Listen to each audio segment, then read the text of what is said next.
పూర్ణ హృదయ చెల్లించదా ప్రభునకే పూర్ణ హృదయ చెల్లించదా ప్రభునకే ఏతరసు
అశ్రేష్టంలో గ్రంథాలలో చోట చూచిన ప్రార్థన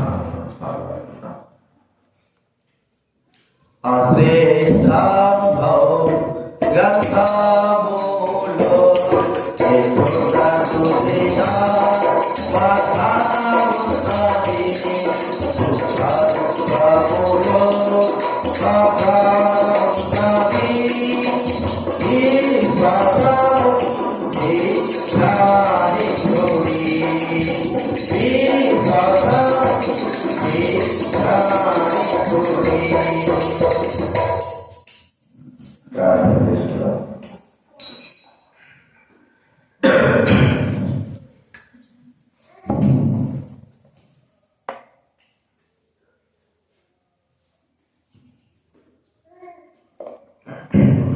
పరలోకమందున తండ్రి, యేసుక్రీస్తు నామమున మీకు వందనాలు ఆచరిస్తా ఉన్నాం. ఈరోజు తండ్రి జనవరి మాసం చివరి ఆదివారం దేవుడు మమ్మల్ని తీర్చారు. మీకు కృతజ్ఞతాస్తుతులు చెల్లిస్తాం. ఈ దినము ఎంతో దీవెనకరమైన దినముగా చేసినందుకు మీకు వందన స్తుతులు స్తోత్రాలు ఆయన ఆరాధించి కనపరచడానికి కొరకై దేవుడితో పాటు అయోగ్యమైన మేము ఆరాధించడానికి అధికారం మాకు ఇచ్చారు. తండ్రి దాని వాక్యం ద్వారా మేము మాట్లాడినైనా మీ సమర్పింపచేయండి. ఎలాగ ఆరాధించాలో ఎలా ప్రార్థించాలో మాకు తెలియదు. కాబట్టి తండ్రి మీ గొప్పతనాన్ని మేము గుర్తించి ఆరాధించి కనపరిచి మహిమపరచడం మీరు మాకు సహాయం చేయవలసి భావ చేస్తూ కృతజ్ఞతాస్తుతులను చెల్లిస్తూ యేసుక్రీస్తు నామమున ప్రార్థించి వేడుచున్నాము తండ్రి. దేవుని వాక్యంలో కీర్తన గ్రంథం 144వ అధ్యాయం. కీర్తన గ్రంథం 144 వచనం మనం కలిసి చదువుతాం. కీర్తన గ్రంథం 140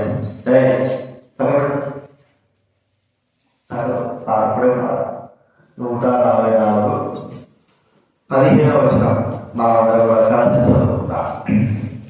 ఇట్టి స్థితి గల వారు ధన్యులు, యెహోవా తమకు దేవుడుగా జనులు ధన్యులు. 528 బైబిల్ మధ్యలో నుంచి ఇట్టి స్థితి గల వారు ధన్యులు, యెహోవా తమకు దేవుడుగా ధన్యులు. మెస్సే దేవుడిరా పోయిరావు ముందు రాష్ట్రంలో. అలాగే కీర్తన గ్రంథం 33వ అధ్యాయము 12వ వచనం చదువుకుందాం. కీర్తన గ్రంథం 33, 12వ వచనం మనందరం కూడా కలిసి చదువుకుందాం.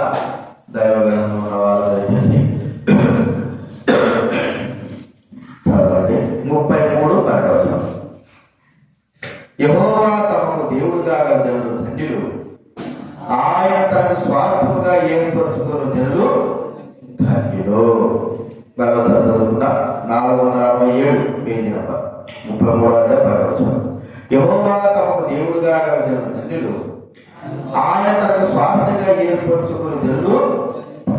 చివరిగా 2వ కొరింథీ రాసిన పత్రిక 13వ అధ్యాయం బైబిల్ గ్రంథం నుంచి 167 పేజీ. 2వ కొరింథీ రాసిన పత్రిక 13వ అధ్యాయము 14వ వచనం అందరూ కూడా కలిసి చదువుకుంటాం. 13, 14, 167. 2వ కొరింథీ 13వ అధ్యాయం 14వ వచనం. ప్రభువైన యేసుక్రీస్తు కృపయు దేవుని ప్రేమయు పరిశుద్ధాత్మ సహవాసమును మీకు అందరికీ తోడైనప్పుడు గాక. కాబట్టి మనము చదువుకున్న మాట ఏంటంటే, మరి ఇంటి స్థితి గల వారు ధన్యులు, యెహోవా తమకు దేవుడుగా ధన్యులు. దేవుడు తమకు దేవుడుగా మరి జనులు ధన్యుల దైవ గ్రంథం మనకి ఇక్కడ చెప్పబడతారు. కాబట్టి ఈ దేవుణ్ణి ఒకే ఒక దేవుణ్ణి కలిగి ఉండడం అనేది వాటి ఎంతో గొప్ప భాగ్యత, సంతోషం. ఇక్కడ చూస్తున్న 2వ కొరింథీ రాసిన పత్రిక 13వ అధ్యాయంలో ప్రభువైన యేసుక్రీస్తు కృప, దేవుని ప్రేమ, పరిశుద్ధాత్మ సహవాసము మనకందరికీ కూడా తోడై ఉండేట్టుగా ఈ మాటలు చూస్తున్నాం. ఇక్కడ మనం చూసినాం కదా, ముగ్గురు, తండ్రి, కుమార, ముగ్గురు.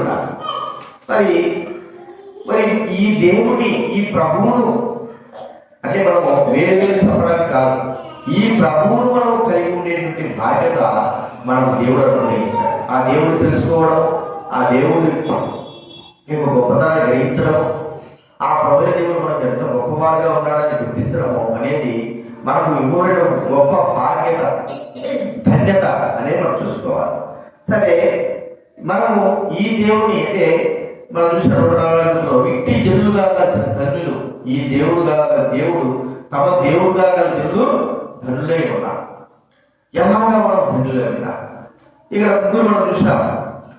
మరి యేసుక్రీస్తు తండ్రి దేవుడు, పరిశుద్ధాత్మ, ఈ ముగ్గురు, ఈ 3 విషయాలు గురిస్తే ఒక్కొక్కరు ఒక్కొక్క విధానంలో ఆ ప్రభువైన దేవుడు మరి ప్రేమను చూపిస్తే, మరి యేసుక్రీస్తు వారు కృపను చూపిస్తే, పరిశుద్ధాత్మ దేవుడు సహాయం అనగా మనకు సహాయంగా, సహవాసంగా చూస్తా ఉంటే, ఈ ముగ్గురు విధానంలో చూస్తే ఎంత గొప్పగా మనకు దేవుడు తోడై ఉన్నాడు, ఎంత గొప్పగా ఆయన మనం కలిగి ఉంటున్నాం. ఆయన కలిగి ఉండడం ద్వారా మనకు ఉన్నటువంటి ఆ గొప్ప ఆధిక్యతలు వీరందరి ద్వారా మనం ఎలాగ పొందామని మనం చూస్తాం. దేవుడు ఒక్కడే, అయితే పలు విధాలుగా వారు మరి ఈ లోకంలో జరిగించిన పరిచర్య, మరి వారి విధానంలో వారికి మహిమ తెచ్చుకునే విధానం చూస్తా ఉంటున్నాం. మనం చూస్తా ఉంటే చూడండి, దేవుని ప్రేమ కదండి, దేవుని ప్రేమ. బైబిల్ ఏముందంటే దేవుడు లోకం ఎంతో ఎంతగా ప్రేమించాడు. మరి దేవుడి ప్రేమ అబద్ధం లేని ప్రేమ. ఒక మాట చెప్తే క్రీస్తు ప్రేమ పొడుగు, వెడుగు, లోతు, ఎత్తు ఎంతో చెప్పలేము. అంతగా అలాంటిది. అంత మాత్రమే కాదు, మరి ఇల్లు చూస్తా ఉంటే శాశ్వతమైన ప్రేమ అనేది మనం చూస్తాం. శాశ్వతమైన ప్రేమ. ఈ దేవుడి ప్రేమ ప్రజలపైనే ఎందుకు ఉండాలి? జంతువుల పైన, పక్షుల పైన, లోకం పైన, రాళ్ల పైన, పంటల పైన, వీటి మీద ఉండొచ్చు కదా. ఎందుకు ప్రజలపైనే ఆయన ప్రేమను కనపరచడానికి ఇష్టపడ్డాడు? ప్రేమైన వాళ్ళ ఆయన ప్రేమను మనం అర్థం చేసుకోగలమా? బైబిల్ గ్రంథంలో మరి మన కుటుంబ జీవితాలు గుర్తిస్తామంటే తల్లిదండ్రుల ప్రేమను అర్థం చేసుకోగలము, భార్య మరి మధ్య ప్రేమను అర్థం చేసుకోగలము, పిల్లల ప్రేమ అర్థం చేసుకోగలము, స్నేహితుల ప్రేమ అర్థం చేసుకోగలము. ఆ ప్రేమను గుర్తించి ఇంతవరకే ప్రేమించడానికి ప్రేమించినాడు అని చెప్పగలం. ఇంతవరకే అతను మించి లేదు అని చెప్పగలం. అయితే దేవుని ప్రేమ అనేది మనం చూస్తా ఉంటే ఇంతవరకు అని చెప్పడానికి అది ఎంతో ప్రేమించిన ప్రేమ. ఎంత ప్రేమించాడంటే చెప్పలేనంతగా ఆయన ప్రేమించినాడు. అంటే మన దృష్టికి అవధులు లేనంతగా ప్రేమించినాడు అని మనం గుర్తించుకోవాలి. దీనికి ఏ ప్రేమ అని మనం చూస్తా ఉంటే అగాపే ప్రేమ అని కూడా బైబిల్ మనకు అగాపే ప్రేమ, శాశ్వతమైన ప్రేమ. ఎలాంటి వారిని ప్రేమించినాడు ఇది కూడా మనం గుర్తించుకోవాలి. లోకంలో ఉన్నారు మన దృష్టి మనం ఆలోచిస్తే మంచి వారిని ప్రేమిస్తాం, మన కుటుంబస్తులను ప్రేమిస్తాం, మన యొక్క సంతానాన్ని ప్రేమిస్తాం, మన స్నేహితులను ప్రేమిస్తాం. మనకు మరి తెలియని వారిని, మనకు ఎరుగిన వారిని, మరి లోకంలో దుర్మార్గులైన వారిని ప్రేమించడానికి మనం ఇష్టపడం. ఇది మన స్వభావ లక్షణం, మానవ స్వభావ లక్షణం. అయితే దేవుడి ప్రేమ ఏంటి చెప్పండి? దేవుడి ప్రేమ తనను ప్రేమించకపోయినా కూడా ప్రేమించేటువంటి ప్రేమ. చూడండి, రోమా రాసిన పత్రిక 5వ అధ్యాయం, రోమిలకు రాసిన పత్రిక 5వ అధ్యాయం దేవుడి ప్రేమ ఎలాగ ఉంది అని మనం చూస్తామంటే 5వ అధ్యాయము 8వ వచనం, రోమిలకు రాసిన పత్రిక 5వ అధ్యాయం 8వ వచనంలో, అయితే దేవుడు మన ఎడల తన ప్రేమను వెల్లడిపరచుచున్నాడు. ఎక్కడగా మనం ఇంకనూ పాపులమై ఉండగానే క్రీస్తు మన కొరకై, దేవుడు మన ఎడల తన ప్రేమను ఏం చేస్తున్నాడండి? వెల్లడి. ఎలా ప్రేమించడం అనుకుంటా ఉంటే ఇంకనూ పాపులమై ఉండగానే, ఇంకనూ అపరాధంలో ఉండగానే, ఇంకనూ మోసంలో ఉండగానే దేవుని ప్రేమ మరి మన పట్ల చూపబడతా ఉంది. ప్రేమైన వారు తండ్రి దేవుడు తన స్వరూపంలో మనం సృజించాడు, తన యొక్క రూపం మనకు అనుగ్రహించాడు, తన జీవాన్ని మనకు అనుగ్రహించాడు. అయితే మనము దేవుడికి దూరం అయిపోయాం, దేవుడు బాధపెట్టాడు, దేవుడు శత్రువు అయిపోయాం, దేవుని ఇష్టం లేని కార్యం చేస్తూ వచ్చాడు. అయితే ఆయన ప్రేమించడానికి వీలు లేనటువంటి విధంగా మన క్రియలు, మన కార్యాలు ఉన్నాయి. ప్రేమిన వాళ్ళ అయితే దేవుడు మనల్ని ఎంతగా ప్రేమిస్తున్నాడు అనేది మనం ఒకసారి గుర్తిస్తే, ఇంకనూ పాపమై ఉండగానే ప్రభుని అడిగితే, మరి నీకు దుర్మార్గుడు కదా, నన్ను ప్రేమిస్తావా ప్రభు అంటే ప్రేమిస్తాను. నేను పుట్టినప్పటి నుంచి ప్రేమించినావు, మరి పెరిగిన తర్వాత పాపంలో జీవిస్తున్నాను, ఇంకా పాపంలో అధికమైపోతుంటున్నాను, నన్ను ప్రేమిస్తావా అంటే ప్రేమిస్తాను. కుటుంబంలో తల్లిదండ్రులు చెప్పగలరా? పిల్లలు చెప్పగలరా? మరి లోకంలో ఉన్నవారు, బంధుత్వంలో ఉన్నవారు చెప్పగలరా? ఇలాగా ప్రేమించగలరా అంటే మేము ప్రేమించలేం, మాకు అవధులు ఉన్నాయి, కొంతవరకు మాత్రమే సహించగలము, అంతకు మించి మేము ప్రేమించలేకపోతాం. అయితే దేవుడి ప్రేమ ఏంటంటే అవధులు దాటి వెళ్ళినటువంటి ప్రేమ. ప్రియమైన వారు కదా, ఈ ప్రేమ మనం గుర్తించాలి. అందుకే బైబిల్ గ్రంథంలో ఎలాగా అది ఆయన రుజువుపరుస్తున్నాడంటే ఎఫెసీ రాసిన పత్రిక 1వ అధ్యాయం, ఎఫెసీ రాసిన పత్రిక 1వ అధ్యాయంలో 6వ వచనం నేను చదువుతాను వినండి. 6వ వచనంలో ఎట్లనగా ఎఫెసీ 1:6 173 బైబిల్ కనవచ్చు. ఎట్లనగా తన ప్రియుని యందు తాను ఉచితముగా మనకు అనుగ్రహించిన తన కృపా మహిమకు కీర్తి కలుగునట్లు తన చిత్త ప్రకారమైన దయా సంకల్పం చొప్పున యేసుక్రీస్తు ద్వారా తనకు కుమారుడుగా స్వీకరించుకుని మనల్ని ముందుగా తన కోసము నిర్ణయించుకొని మనము తన ఎదుట పరిశుద్ధులను నిర్దోషులై ఉండవాలని జగత్తు పునాది వేయబడక మునిపే ప్రేమ చేత ఆయన క్రీస్తులో మనను జగత్తు పునాది వేయబడక మునిపే ప్రేమ చేత అనేటువంటి మాట. ఇంకా ఏమంటున్నాడు? ఎఫెసీ 2వ అధ్యాయం 5వ వచనంలో చూడండి, 2వ అధ్యాయం 5వ వచనంలో, ఆయనలో దేవుడు కరుణా సంపూర్ణుడై ఉండి మనము మన అపరాధముల చేత చచ్చిన వారమై ఉండినప్పుడు సైతము మన ఎడల చూపిన తన మహా ప్రేమ చేత మనం క్రీస్తుతో కూడా బ్రతికించను. మన ఎడల చూపిన తన మహా ప్రేమ చేత, మహాప్రేమ ప్రేమ ఇది ప్రేమ అనేది మనం చూస్తా ఉన్నాం. ఇంత గొప్పగా ఆ ప్రభువైన దేవుడు మనల్ని ప్రేమించుంటున్నాడు. ఈ ప్రేమను మనం తండ్రి దేవుడి ప్రేమకు వెలగట్టగలమా? ఆ ప్రేమను మనము తూచగలమా? ఈ ప్రేమ ఇంతవరకే ఉందని మన జీవితంలో చెప్పుకోగలమా?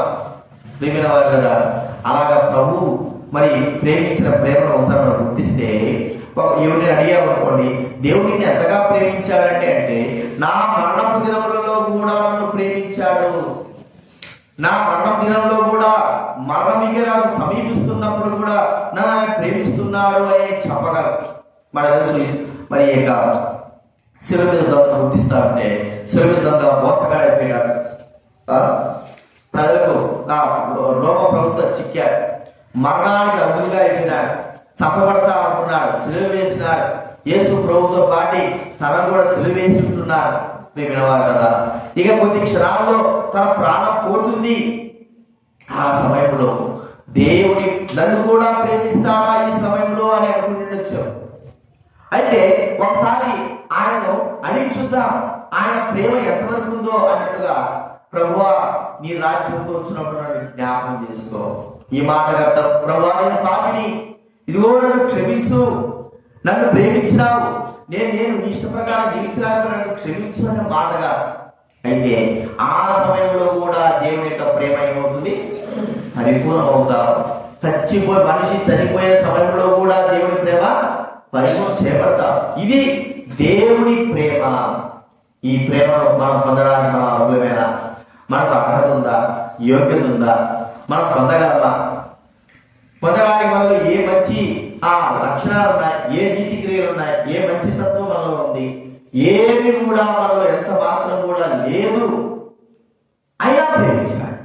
అది దేవుని యొక్క ప్రేమ. మొట్టమొదటి మనం చూస్తా ఉంటే దేవుని ప్రేమ. ప్రియమైన వారు, కన్నడ దేవుడు భూలోకమును ఎంతగా ప్రేమించాడని గుర్తిస్తే కొలతలు లేనంతగా ప్రేమించాడు. ఆయన భూమి పునాదులు వేసినప్పటి నుంచి మరి ఇప్పటి వరకు కూడా ఆయన ప్రేమ కొనసాగుతూనే ఉంది. అది ఆగిపోయేదంటే ఆగిపోయేది కాదు. ఆ ప్రేమ ఏమవుతుంది? కొనసాగుతూనే ఉంది, కొనసాగుతుంది. ఎంతవరకు? సహనం అనేది కలిగింది కదా, ఒక పురుషాపం ఎందుకంటే ఆయన ప్రేమకు పురుషాపం అనేది లేదు. ఆయన ప్రేమ కొనసాగేదిగా ఉంటా ఉంది. అది అర్థం చేసి పెట్టుకురా, సౌండ్ తగ్గించి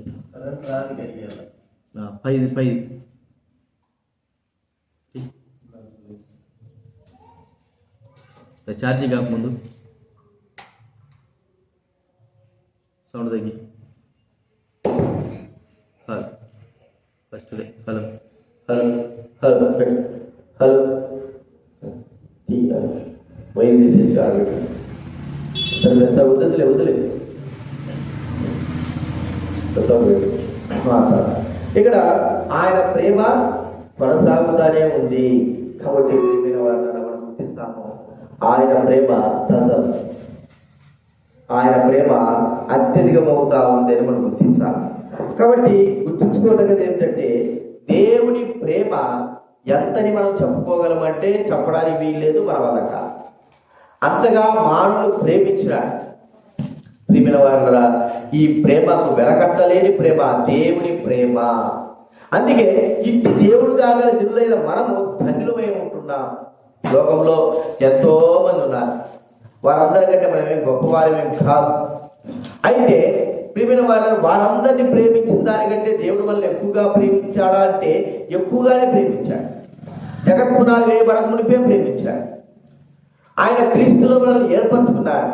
ఆయన ప్రేమకు రుజువుగా తన కుమారుడు పంపి మనందరి పాప ప్రాయశ్చిత్తంగా తనను తాను అర్పించుకోవడానికి ఇష్టపడుతూ వచ్చాడు. తన కుమారుని మనకు అనుగ్రహించాడని దైవవాక్యం మనకి ఇక్కడ చెప్పబడతాం. కాబట్టి దేవుని ప్రేమ ఎంతో గొప్పది. ఇది మనం చూస్తుంటున్నాం. 2వ అధ్యాయం చూసినా చెప్పండి. అది 2 కొరింథీ 13:14 2 కొరింథీ 13:14 ఏముంది? ప్రభువైన యేసుక్రీస్తు కృపయు దేవుని ప్రేమయు పరిశుద్ధాత్మ సహవాసమును మీకందరికీ తోడయుండును గాక. పరిశుద్ధాత్మ యొక్క సహవాసం ముందు యేసుక్రీస్తు యొక్క కృప. బైబిల్ మనం చెప్పేదంటే ధర్మశాస్త్రము మోషే ద్వారా అనుగ్రహించబడింది. మరి ఆ ఆ కృపా సత్యం ఎవరి ద్వారా వచ్చిందని చెప్పండి? మోషే ద్వారా. ఎలాంటి యేసుక్రీస్తు ద్వారా. ధర్మశాస్త్రం మోషే ద్వారా అనుగ్రహించబడింది, కృపయు సత్యము యేసుక్రీస్తు ద్వారా. చూడండి, యోహాను సువార్త 1వ అధ్యాయం. యోహాను సువార్త 1వ అధ్యాయం.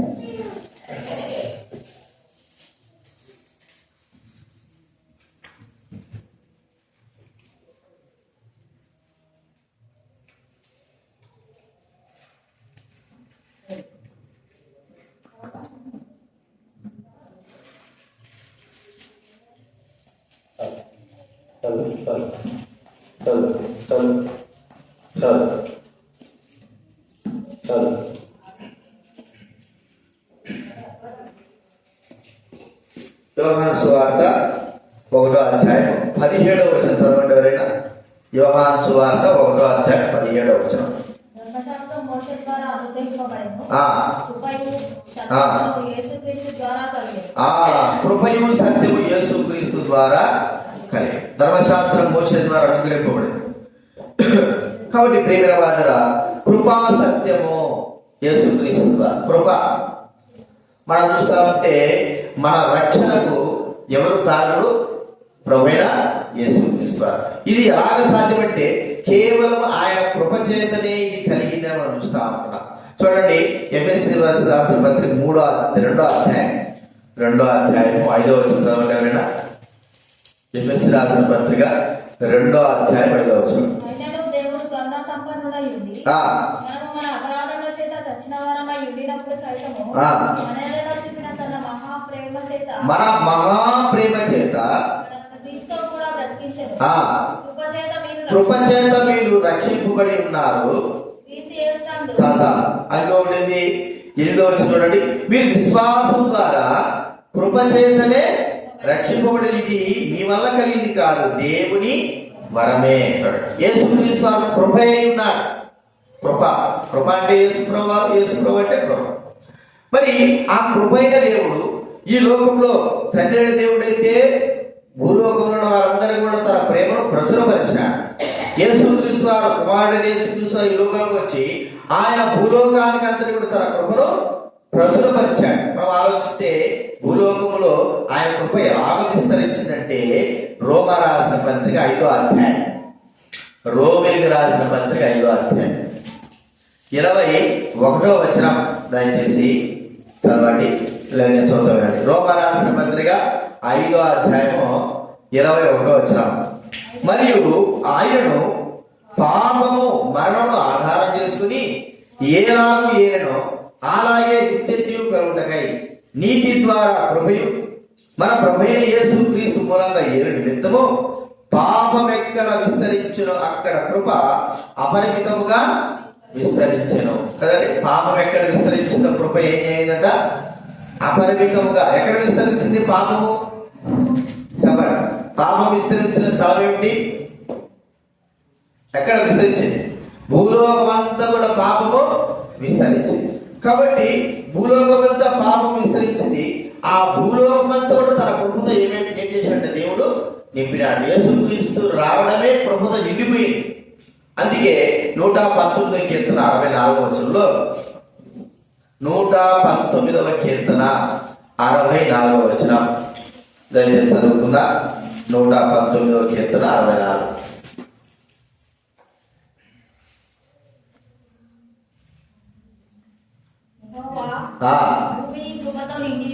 భూమి నీ కృపతో నిండి ఉన్న చాలు. యెహోవా ఈ భూమి నీ కృపతో నిండిపోయింది. ప్రియమైన వారిని మనం ఆలోచిస్తే యేసుక్రీస్తు కృపయు ఆ కృప ఈ లోకంలోకి రావడం, భూమి అంతా కూడా పాపంతో నిండిపోతే ఆయన తన కృపతో తన కృపను భూమిని నింపివేసినాడు. పాపంతో నిండినటువంటి మానవులు దేవుని సన్నిధికి చేరడానికి, దేవుని దగ్గర ఉండడానికి, దేవునితో సంబంధం కలిగి ఉండడానికి యోగ్యత లేని వారు, శత్రువులుగా దూరముగా విలువేయబడిన స్థితి కలిగిన వారంగా మనం ఉంటున్నాం. అయితే యేసుక్రీస్తు వారు రాకడా కృప తీసుకొచ్చాడు. దేనికైతే అర్హత లేకోకుండా ఉన్నామో, దేనికైతే దూరం అయిపోయినామో, ఏదైతే మనకు మరి అర్హత లేకోకుండా ఉందో దాని అంతటిని కూడా తిరిగి ఆయన కృప అనేటువంటి ద్వారా తిరిగి మనల్ని సమకూర్చుంటున్నాడు. ప్రేమైన వారులారా, తండ్రి దేవుడు అర్హత లేని మనల్ని ప్రేమించినాడు. పాపముతో నిండి ఉన్న మనందరూ కూడా ప్రేమించినాడు. ప్రభువైన యేసుక్రీస్తు వారు మరి అర్హతను దైవ సంబంధమైన పర సంబంధమైన అర్హతలన్నిటిని పోగొట్టుకున్న మనకు తన కృపతో నింపి తిరిగి దేవుడు మనకు అనుగ్రహించాడు. ప్రేమైన వారులారా, ఆయన కృపయే ఈ దినాన్ని మనం బ్రతికించింది. దేవుని కృప మనం బ్రతికించింది. ఆయన యేసుక్రీస్తు వారు మరణించి తన కృపను మనకు అనుగ్రహించి మరణం నుండి, శాపం నుండి, పాతాళం నుండి విడిపించి కృపతో మనల్ని ఆవరించి మనందరూ కూడా విడుదల విమోచన కలగజేశాడు. ఇది నాన్న దేవుడు కృపను బట్టియే రక్షింపబడ్డా. మా యొక్క సొంత ఆలోచనలు, జ్ఞానమని, లేకపోతే నీతి కలిగిన వారమని, డబ్బు కలిగిన వారమని, లేకపోతే ఏదో మరి చదువు కలిగిన వారని, అందం కలిగిన వారని, బలం కలిగిన వారని కాదు. కేవలము దేవుడి కృపను బట్టియే మనం ఎదురాల రక్షణలోకి వచ్చాము, రక్షింపబడ్డాము. మరి ఆ కృపను దేవుడు విస్తరింపజేశాడు భూమి అంతా కూడా. అందులో మనం కూడా ఉన్నాం. ఆ కృపలో మనం కూడా చూసాం. చూడండి, ఎఫెసీ రాసిన పత్రిక 1వ అధ్యాయంలో, ఎఫెసీ రాసిన పత్రిక 1వ అధ్యాయము 9వ వచనం అయితే చదవడారైనా 1:9. ఎఫెసీ 1:9. తన దయా సంకల్పము చొప్పున తన చిత్తంలో కూర్చున్న మర్మమును మనకు తెలియజేసి మనకు సంపూర్ణమైన జ్ఞాన వివేచన కలుగుటకు ఆ కృపను మన ఎడల చేశానండి, విస్తరింపజేశాను. ఆ కృపను విస్తరింపజేశాను. చూడండి, యేసుక్రీస్తు వారు ఈ లోకంలోకి వచ్చిన ఆ ప్రభు కృప తీసుకొచ్చి భూమి అంతా కూడా తన కృపతో నింపవేశాడు. ఎక్కడైతే కృప లేదో అక్కడంతా కూడా కృపను ఆయన దారుణంగా విస్తరింపజేస్తూ వచ్చాడు. ప్రియమైన వారులారా, ఎంత గొప్ప విషయం! తండ్రి దేవుడైతే భూమి అంతా కూడా తన ప్రేమను అనుగ్రహించేసి భూమి అంతా కూడా తన ప్రేమతో నింపివేశాడు. ఆ ప్రేమలో లేని వారు ఎవరు లేరు. అందరూ కూడా ఆ ప్రేమకు పాత్రులుగా చేసిన వాడుగా ఉంటున్నాడు. రెండోదిగా తన కుమారుడైన యేసుక్రీస్తు వారు ఏం చేశాడంటే భూమి అంతా కూడా తన కృపతో నింపివేశాడు. ఈ కృపలో ఎవరు కూడా లేక, అంటే ఈ కృపను పొందుకోకుండా పోవడానికి వీలు లేకోకుండా అందరి కృపలో ఉంచేశాడు. ఒకవేళ వాళ్ళందరూ వాళ్ళ కృపలో నుంచి విడిపోతే మనం చెప్పలేము, కానీ అందరినీ కూడా దేవుడి కృపతో నింపివేసినాడు, విస్తరింపజేసినాడు. ఈ కృపను బట్టి ఈ దినాన మనం ఏమైనా రక్షణలోకి వచ్చినాం, మానసు పొందినాం, దేవుని తెలుసుకున్నాం, దేవుని బిడ్డలమైనా ధన్యులుగా చేయబడ్డాం, ప్రభు సన్నిధికి వస్తుంటున్నాం. ప్రభువును ఆరాధించేటువంటి బాధ్యతను, నిజము సత్యము తెలుసుకొని నిజముగా ఆరాధించే బాధ్యతను దేవుడు మనకు అనుగ్రహించాడు. నిజము సత్యం లేకపోతే మనం మరి దేవుని తెలుసుకోలేము, సత్యం తెలుసుకోలేము. కాబట్టి కృపలోకి మనం వచ్చి ఉంటున్నామని మనం గుర్తించుకోవాలి. ప్రియమైన వారు కదా, ఒక ఏమి లేని వాడు ప్రభు నమ్మినాడంటే వాడు దేవుడు కృప ద్వారానే, అన్ని ఉన్నవాడు ప్రభు నమ్మినాడు అతను కూడా దేవుడు కృప ద్వారానే. మరి ఏ భేదం లేకోకుండా అందరికీ కృప అనేది సమానముగా ఆయన అనుగ్రహించి ఉంటున్నాడు. అందరూ కూడా ఆ కృపను బట్టి రక్షింపబడ్డా, ఆ కృపను బట్టి దేవుని బిడ్డలైనా, ఆ కృపను బట్టి మనమందరం కూడా పరలోక రాజ్యము పోయేటువంటి బాధ్యత.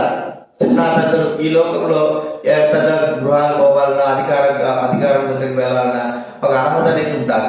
కానీ అలా కాదు, పరలోక రాజ్యం వెళ్ళాలంటే కేవలము ఆయన కృపను బట్టి ప్రతి ఒక్కరికి కూడా, ఒక బీదవాడైనా సరే పరలోక రాజ్యం వెళ్ళగలడు, మరి గొప్పవాడైనా సరే. చూడండి, లాజరు ఎంత బీదవాడు, పరలోక రాజ్యం వెళ్ళాడు. అబ్రహాము ఎంతో ధనవంతుడు, ఆ వ్యక్తి కూడా పరలోక రాజ్యానికి వెళ్ళాడు. ఇద్దరికి కలిగింది ఏంటంటే దేవుని కృపనే. ఇది ఎక్కువ అది ఎక్కువ అని కాదు.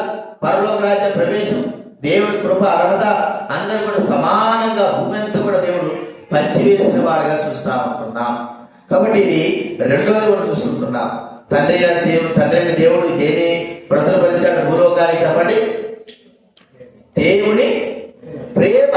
భూలోకం అంతా కూడా అందరూ కూడా దేవుడి ప్రేమ తెలుసుకోవాలి. దేవుడికి ఎంత గొప్పవాడు, ఆయన ఎలాగ మనుషులు ప్రేమిస్తున్నాడు, శాశ్వతమైన ప్రేమ ఏమిటో దేవుడు మనుషులలో చూపే ప్రేమ అందరూ తెలుసుకోవడానికి కొరకై తన కుమారుని లోకంలో పంపాడు. అందరికీ తన ప్రేమ అందాలా, అందరూ కూడా తన ప్రేమను గుర్తించాలా. కాబట్టి కుమారుని పంపి ఈ లోకంలో మన కొరకై తన అర్పణగా బలిగా చేసేసినాడు. ఇది మొట్టమొదటి చూసినాం. రెండవదిగా కృప. యేసుక్రీస్తు వారి లోకంలోకి పంపి విస్తరించినటువంటి భూ ప్రపంచంలో పాపములో ఉంటున్నటువంటి మునిగిపోయినటువంటి మనం అందరూ కూడా ఈ పాపం ద్వారా దేనైతే మనం పోగొట్టుకొని దూరం అయిపోయి ఉంటున్నామో ఈ కృపను తీసుకొచ్చి యేసుక్రీస్తు వారు కృపగా వచ్చి తిరిగి పోయిన వాటిన్నిటిని పొందగలిగేటువంటి అంతా బాధ్యతను దేవుడు అనుగ్రహించుకుంటున్నాడు. ప్రియమైన వారులారా, అంతా కూడా తన కృపతో నింపివేశాడు. ఇదినాల ఇక్కడ కృప లేదని చెప్పడానికి లేదు, ఇక్కడ మరి కనికరం లేదని చెప్పడానికి లేదు. భూలోకంలో అంతా కూడా ఆయన కృప మరి నిండుగా సముద్రము జలములతో నిండి ఉన్నట్లుగా భూలోకము దేవుని కృపతో నింపబడి ఉన్నది, దేవుని మహిమతో నింపబడి ఉన్నది. ఆ కృపలో మనం అందరం ఉన్నాం, రక్షింపబడ్డా, మారుమనసు పొందాం, దేవుని బిడ్డలుగా అయినాం. మరి ఒక దినాన మనం ఏదైతే కోరుకున్నామో అన్ని కూడా ప్రభువులో మనకు అనుగ్రహించి పరలోకములు మనం చేద్దాం. ఇది కృపకు ఉన్నటువంటి గొప్పతనము. కృప అయిన యేసుక్రీస్తు వారికి ఉన్నటువంటి గొప్పతనము గుర్తించాలి. ఇది రెండో మనం చూసుకుంటున్నాం. చూడండి 2 కొరింథీ 13వ అధ్యాయం, 2 కొరింథీ రాసిన 13వ అధ్యాయంలో 14 వచనం, 13-14. ప్రభువైన యేసుక్రీస్తు కృపయు దేవుని ప్రేమయు పరిశుద్ధాత్మ సహవాసము మీకందరికీ తోడయుండును గాక. పరిశుద్ధాత్మ సహవాసము కదండి. సహవాసం అంటే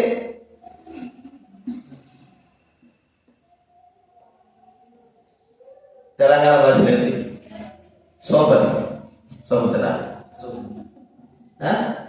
సోపతి. మన మందిరం అంటే నాకు ఎవరు సోపతి ఉంటాయి కదా అంటారు. సోపతి అంటే ఎవరో ఒకరు సహవాసంగా ఒకరో ఇద్దరు సహవాసం, ఒకరైనా ఇద్దరైనా సహవాసం అంటారు. అయితే ఎవరితో ఈ సహవాసము? పరిశుద్ధాత్మ మనతో సహవాసం. ఆ దినాల్లో ప్రభువైన యేసుక్రీస్తు వారు బ్రతికున్న దినాల్లో మరి యేసుక్రీస్తు వారు చనిపోయిన తర్వాత ఆయన పరలోక ఎత్తబడేటప్పటికి ఆయన చెప్పాడు, నేను పోతున్నాను, మరి పరిశుద్ధాత్మను మరి ఆదరణకర్త మీ వద్దకు పంపుతారు. సహవాసం ఇన్ని దినాలుగా నేను మీతో సహవాసం చేశాను, ఇప్పుడు నా తరువాత సహవాసం చేయవలసిన వ్యక్తి ఎవరంటే పరిశుద్ధాత్మ. చూడండి యోహాను సువార్త 14వ అధ్యాయం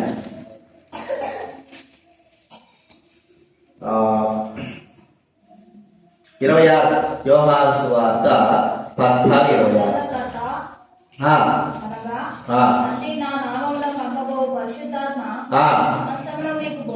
సమస్తమును మీకు బోధించి మీకు జ్ఞాపకము చేయను.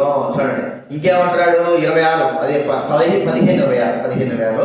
తండ్రి యొద్ద నుండి మీ యొద్దకు నేను పంపబోవు ఆదరణకర్త, అనగా తండ్రి యొద్ద నుండి బయలుదేరు సత్య స్వరూపి అయిన ఆత్మ వచ్చినప్పుడు ఆయనను గూర్చి సాక్ష్యం ఇచ్చును. తండ్రి యొద్ద నుండి ఎవరంటండి? ఆదరణ కర్త. ఇంకేమంటున్నాడు చూడండి 16వ అధ్యాయం మనం గమనిస్తే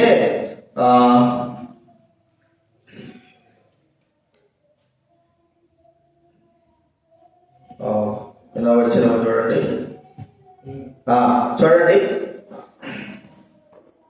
7. అయితే నేను మీతో సత్యం చెప్పుచున్నాను, నేను వెళ్ళిపోవటం వలన మీకు ప్రయోజనము. నేను వెళ్ళలేడల ఆదరణకర్త మీ ఎద్దకు రాడు, నేను వెళ్ళినడల ఆయనను మీ ఎద్దకు పంపుదును. ఆయన వచ్చి పాపను గురించి, నీతిని గురించి, తీర్పును గురించి లోకమును ఉప్పుగడ చేయును. చూడండి యేసుక్రీస్తు వారు రావడము మనకేమిటంట? మేలు కదండి. మా పరిశుద్ధాత్మ రావడము మనకు ప్రయోజనకరము. మరి ఆయన వచ్చిన తర్వాత ఆ పరిశుద్ధాత్మ సత్యస్వరూప మరి ఆత్మ వచ్చినప్పుడు మనల్ని సర్వసత్యంలోనికి నడిపించి మనల్ని పరిశుద్ధులుగా చేసి మనము పవిత్రులుగా చేసి యేసుక్రీస్తు వారి యొక్క మార్గములో మనం నడిపించడానికి ఆయనతో సహవాసములకు కారకుడుగా ఉంటూ వస్తున్నాడు. ప్రియమైన వాడారా, యేసుక్రీస్తు వారు లేడు కదా, మరి ఆయన వెళ్ళిపోతున్నాడు కదా అని మరి బాధలో ఉంటా ఉంటే వారికి ప్రభువైన యేసుక్రీస్తు అని చెప్పిన మాట, నేను వెళ్ళిపోతాను, అయితే ఆదరణకర్తలు సత్యస్వరూపిన ఆత్మను మీ దగ్గర పంపుతాను, ఆయన వచ్చి మీరు నేను ఏమేమి చెప్పాను అన్ని గుర్తు చేస్తాడు, మిమ్మల్ని నడిపిస్తాడు, మిమ్మల్ని కాపాడుతాడు, మిమ్మల్ని భద్రపరుస్తాడు. ప్రియమైన వారా, మీతో పాటు ఉండి, నేను ఉన్నట్టుగానే మీతో పాటు ఉండి సర్వసత్యంలోనికి మిమ్మల్ని నడిపించేవాడుగా చూస్తుంటున్నా. పరిశుద్ధాత్మ యొక్క మరి ఒప్పుదల లేకపోతే మనం అందరం కూడా పాపమును ఒప్పుకునే వారము కాము. మన పాపమును ఒప్పుకున్నామంటే అర్థం ఏమిటి? పరిశుద్ధాత్మను మనల్ని ఏం చేసినాడు? మన పాపమును ఒప్పుకొని చేసినాడు. కాబట్టి మన పాపమును ఒప్పుకొని విడిచిపెట్టుదా. అంత మాత్రం కాదు, మనల్ని పరిశుద్ధపరిచేది ఎవరు? మన హృదయాన్ని, మన జీవితాన్ని పరిశుద్ధాత్మ. ఎల్లప్పుడూ ఇప్పుడు ఒక సహవాసంగా ఎల్లప్పుడూ మనతో పాటు ఉండినటువంటి వ్యక్తి ఎవరు? పరిశుద్ధాత్మ దేవుడు. కాబట్టి సత్య స్వరూపమైన ఆత్మ మనలో ఉండడం మనం చూస్తూ ఉంటున్నాం. కాబట్టి ప్రియమైన వారా, పరిశుద్ధాత్మిక సహవాసం వేల మంది, లక్షల మంది, ఒకవేళ లోకంలో ఎవ్వరు లేకపోయినా సరే మనలో ఉన్న పరిశుద్ధాత్మ దేవుడు మనకు సహవాసముగా, సహకారిగా ఉండేవారుగా చూస్తా ఉంటాం. చాలా మంది లోకంలో వాజ్పేయి గారు మనకు వస్తే ఆయన ఎంతో గొప్ప సేవ చేస్తూ వచ్చారు.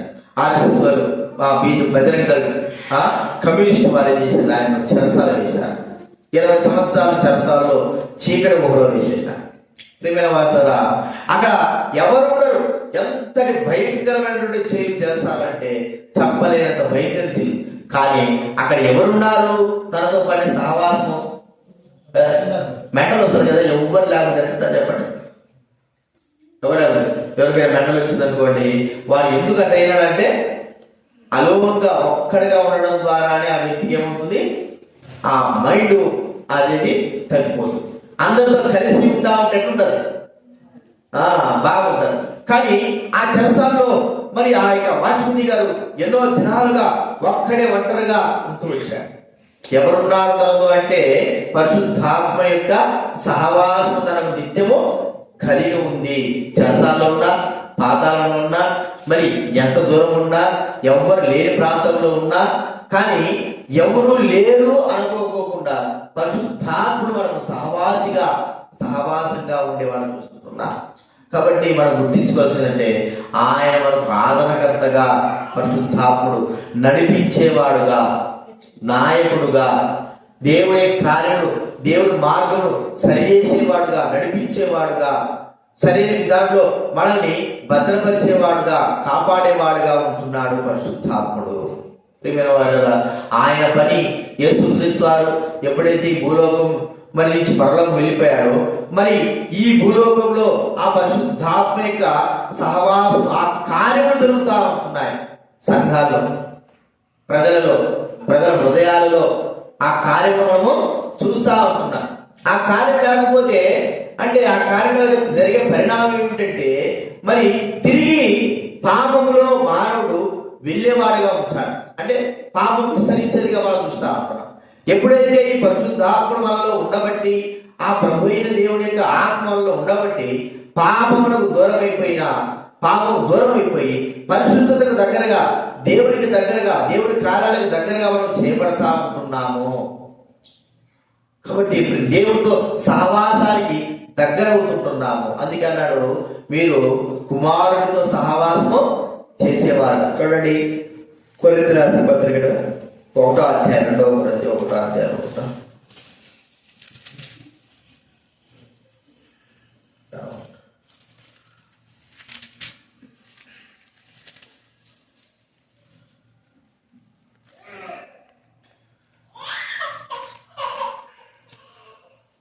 చూడండి, 1 కొరింథీ 7వ అధ్యాయం 24వ వచనం, 7:24. కాబట్టి ప్రతి మనుషుడు ఏ స్థితిలో పిలవడనో ఆ స్థితిలోనే దేవుడితో సహవాసము కలిగి ఉండవలెనో. దేవుడితో మనకి ఏముందండి చెప్పండి? సహవాసము కలిగి. అందుకే 1వ యోహాను 1వ అధ్యాయంలో చెప్పబడిన మాట ఏంటంటే, మీరు కుమారుడితో సహవాసం కలిగిన వారై ఉండాలా. చూడండి, మొదటి రాసిన పత్రిక 1వ అధ్యాయం 3వ వచనం, బైబిల్ వెనక నుంచి 221. మాతో కూడా మీకును సహవాసం కలిగినట్లు మేము చూసిన దాన్ని విని దాన్ని మీకు తెలియజేస్తున్నాము. మన సహవాసం అయితే తండ్రితో కూడాను ఆయన కుమారుడైన యేసుక్రీస్తుతో కూడాను ఉన్నది. తండ్రితో కూడా యేసుక్రీస్తు వారితో కూడా ఎట్లుందంటే మన సహవాసము. తర్వాత పరిశుద్ధాత్మతో కూడా సహవాసం. చూడండి ఎంత గొప్ప విషయమో. ఎవరితో సహవాసం, ఎలాంటి వారితో సహవాసం, మనం ఎలాంటి వారితో సహవాసం చేస్తాం, దేవుడు ఎలాంటి వారితో సహవాసం చేస్తున్నాడు. మనతో సహవాసం చేయడము ఆయన ఇష్టమై ఉండదు. కాబట్టి మనకు ఆ యొక్క సహవాసము అనుగ్రహించిన ప్రభువును మనము స్తుతించాలి. మొట్టమొదటి ఏం చూస్తుంటే చెప్పండి, తండ్రి అయిన దేవుడు ఆయన గురించి ఏంటి మనం చెప్పగలుగుతారా? ప్రేమ. భూలోకమంతా ప్రేమ. తండ్రి అయిన దేవుడి యొక్క ప్రేమ భూలోకమంతా విస్తరించిపోయింది. ఆ ప్రేమను కొలసడం కానీ వెత్తివేయడం కానీ దాన్ని మరి ఎంతవరకు అని చెప్పడానికి వీలు. అంత గొప్ప ప్రేమ, ఒకరికా ఇద్దరికా అందరికీ, ఎప్పటి వరకు మరణమంత వరకు, మానవుడు మరణించేంత వరకు ఆయన ప్రేమ ఈ భూలోకంలో అత్యధికంగా ఇది మనం గుర్తిస్తుంటున్నా. రెండోది ఏం చూస్తున్నా చెప్పండి, ఎవరి గురించి? ప్రభువైన యేసుక్రీస్తులో ఏంది? కృప. ఆ కృప భూలోకంలో పాపం నిండిపోయి ఉంటే యేసుక్రీస్తు రావడం జరిగింది. ఆ కృపను అంతా కూడా భూలోకం అంతా కూడా ఆయన విస్తరింపజేస్తూ వచ్చాడు. ఏదైతే పాపను బట్టి మనము దేవుడికి దూరం అయిపోయి దేవుడి ప్రేమను పోగొట్టుకుని దూరం అయిపోయినామో, ఈ కృప ద్వారా తిరిగి మనకు ఆ యొక్క దేవుడి కృప ద్వారా మనకి తిరిగి అన్ని కూడా అనుగ్రహింపబడ్డాయని మనం గుర్తించుకోవాలి. మూడోది ఏం చూసుకోవచ్చు చెప్పండి, పరిశుద్ధాత్మ యొక్క సహవాసం. ఈ సహవాసం లేకపోతే మనం ఉండలేం. పరిశుద్ధాత్మ యొక్క సహవాసం మనం ఉండడం ద్వారానే మనం నిలిచి ఉంటున్నాం. ఈ కృపలో, ఈ ప్రేమలో, ఈ జీవితంలో నిలిచి ఆయన సహవాసం ద్వారా. ఎలాంటి సహవాసం ఇది? చక్కటి సహవాసం. మరి లోకంలో నశింపజేసే సహవాసం కాదు, దేవునితో సహవాసం. దేవుని ఆత్మతో ఎక్కడున్నా సరే, ఏ ప్రాంతంలో సరే, ఎలాంటి స్థితిలో ఉన్నా సరే, ఆ దేవునితో మనకున్న సహవాసమే మనల్ని అన్ని విధాలుగా కాపాడేదిగా, భద్రపరిచేదిగా మనము చూస్తా ఉన్నాం. ఆ సహవాసం మనకు అనుగ్రహించాడు. మనిషి దేవునితో సహవాసం చేయడము మానవుడికి ఎంత మాత్రము ఏమన్నా ఇష్టమేనా అంటే అలాంటి కార్యం చేయగలడా అంటే చేయలేడు. అయితే దేవుడు మనిషితో సహవాసం. ఒక మాట చూడండి, మాట గుర్తుకు రావట్లేదు.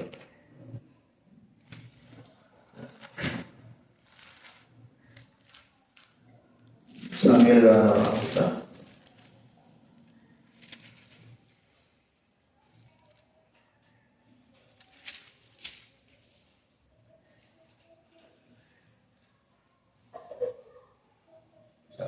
మనుషుడు దేవుడితో సహవాసం అనేది మనం చూస్తూ ఉంటున్నాం.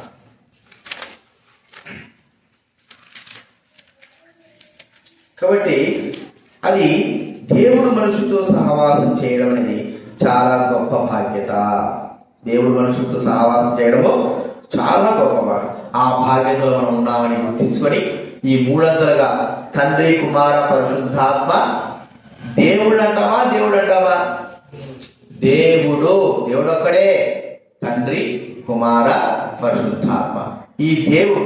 కాబట్టి ఆయన ఒక్కడే ఇన్ని విధాలుగా తండ్రి రూపంలో, కుమారు రూపంలో, పరిశుద్ధాత్మ రూపంలో మన విషయం ఆయన చేసినటువంటి కార్యము మనం ఒకసారి గుర్తించుకొని ప్రేమను, కృపను, సహవాసాన్ని మనకు అనుగ్రహించిన ప్రభువును మనము స్తుతించి ఆ ఇట్టి దేవుడు కాగల జనులు ఆ దేవుడు మనం కలిగి ఉన్నాం కాబట్టి మనం ఎంతో ధన్యులను గుర్తించుకొని ప్రభువును మనము స్తుతిద్దాం. విషయాన్ని జ్ఞాపకం పెట్టుకుందాం. ఆరాధనలో ప్రవేశిద్దాం. దయచేసి మనం పాడబడుతున్నాం.